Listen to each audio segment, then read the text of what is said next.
Ова лето СДСМ ги повикува граѓаните на Македонија да кренат глас за да се вратат во минатото, за СДСМ повторно да се врати на власт.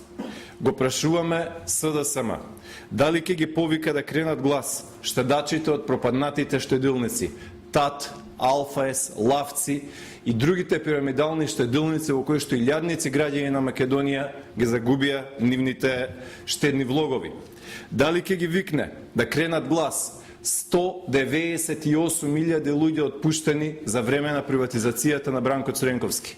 Дали СДСМ ќе ги повика да кренат глас некогашните вработени во Славија, Алумина, Порцеланка, Центро, Железара, Кожара, Треска, Стаклара и многу други фабрики кои што денес се само споменици на транзицијата на Бранко Цренковски.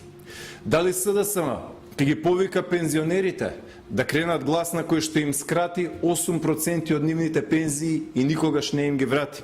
Дали СДСМ ќе повика да кренат глас земјоделците на кои што 15 години не им исплатуваше ниту еден денар субвенција за нивните култури и нивната работа?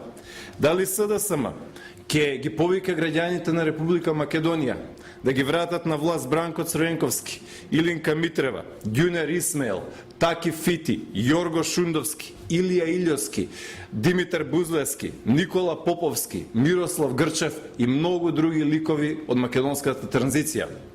На крајот им порачуваме за почеток од првиот град во кој што ќе појдат, во Струмица, да појдат да го посетат Агропромет, кај што пропадна и беше приватизирана под сомнителни околности, да отидат во некогашната Струмичанка, која што беше буквално разграбена за време на владите на СДСМ, да ги посетат Политекст и Југопромет, кој што престана да работа за време на мачната транзиција. Таму треба СДСМ да појде во Струмица и во секој град ќе најде по неколку такви фабрики, по неколку опустошени погони, по неколку запустени полиња кои што тогаш не беа обработувани. Тоа се местата низ кои што СДСМ треба да го помине својот караван на покајување низ Република Македонија.